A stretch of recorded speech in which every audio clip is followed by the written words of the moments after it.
Kevin Stefanski gonna do with this quarterback situation? He better figure it out. You got Michael Penix, who is almost a second coming of Shedeur, the left-hand version. You seen what you did with Shedeur, and it was unacceptable. Who has gotten better from the player's perspective with Kevin Stefanski? The Atlanta Falcons, they're a young team. You got Michael Penix as your quarterback, Drake London as your receiver, Kyle Pitts. Your team is young. You're in. Arthur Blank is totally furious. The owner and chairman of the Atlanta Falcons is said to be fuming behind the scenes, as the internal strife within the organization has reached a boiling point. The guy he put in charge of leading his team, Kevin Stefanski, is already stirring up trouble. This debate isn't focused on play designs or offensive strategies.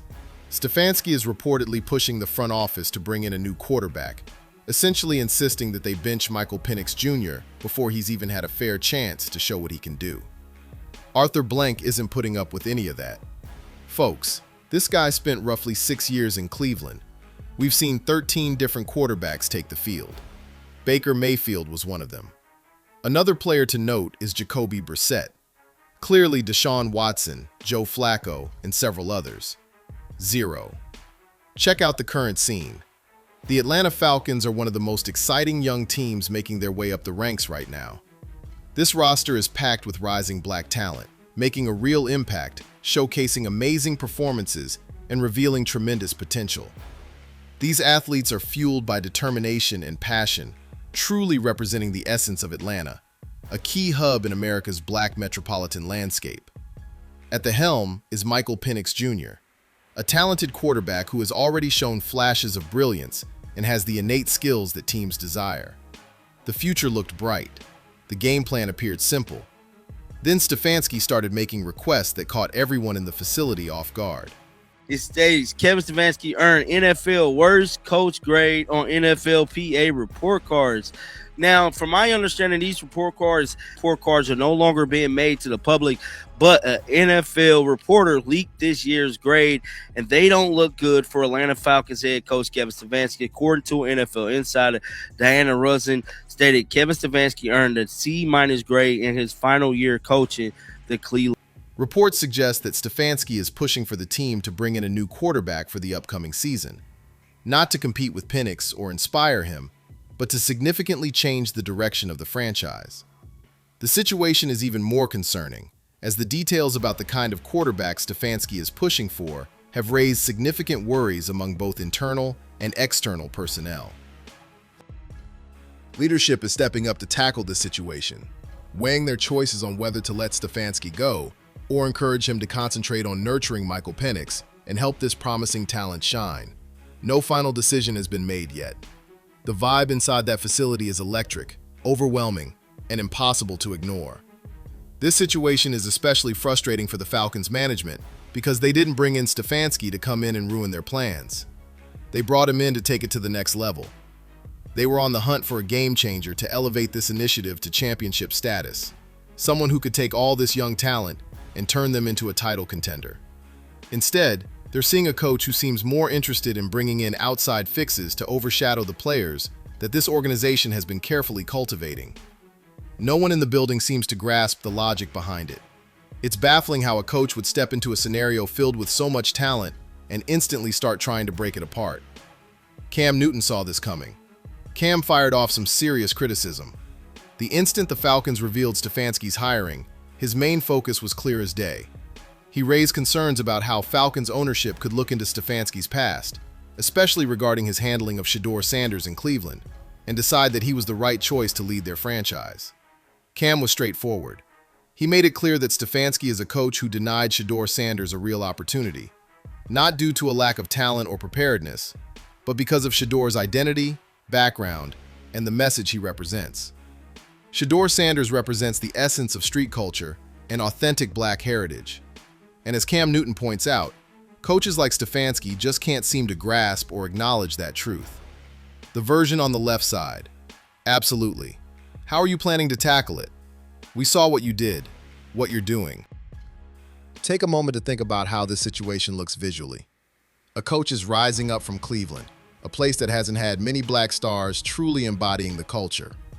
Now, he's made his way to Atlanta, Georgia, a vibrant city with a predominantly black fan base that fervently backs this team, where the culture truly embodies the spirit of the franchise. The difference is absolutely striking. Cam Newton made sure everyone took notice, and now those concerns are turning into a documented reality. Newton posed a question that has echoed across social media ever since this hiring took place. If Stefanski treated Shedeur Sanders so poorly in Cleveland, what makes anyone think he'll act any differently in Atlanta? This isn't about just one error or a single lapse in judgment.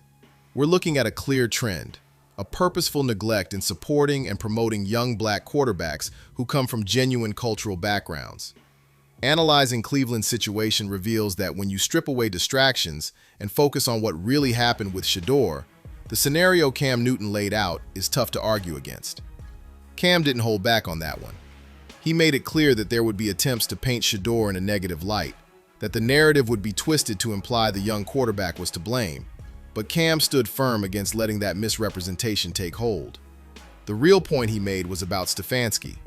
We're seeing these same dynamics creep into another organization, affecting yet another young black quarterback and putting the future of an entire franchise at risk. This is no longer just speculation. Connections are coming together right before our eyes. Cam Newton's message went beyond just Shedeur Sanders or Michael Penix Jr. His concern highlights the wider consequences of situations where coaches like Stefanski take charge of rosters brimming with young black talent and then continually seek to undermine those players. The Falcons have more to offer than just anxiety. Their roster is packed with young stars, showcasing talented individuals brimming with immense potential. Players who need a coach that backs them up, helps them grow, and sets them up for victory. When you bring someone like Stefanski into that leadership position, what results can you genuinely expect? From what we've observed, players don't seem to improve under Kevin Stefanski. I'm diving into the roster of the Atlanta Falcons. This team is filled with youth.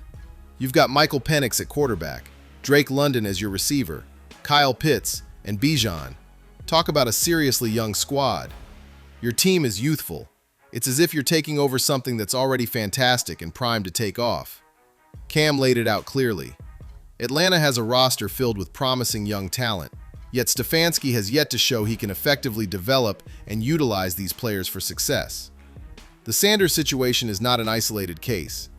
This serves as key evidence in a larger conversation about coaching philosophy, bias, and the disparity between those who get support and those who endure criticism in the league.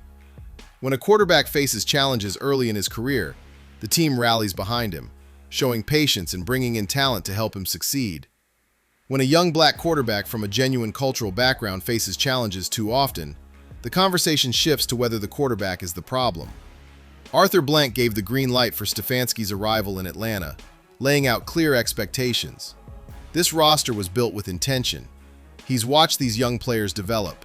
He sees the potential in Michael Penix Jr. Now he's in meetings, apparently livid, trying to wrap his head around how the person he relied on to carry out that vision is already looking to shift it entirely.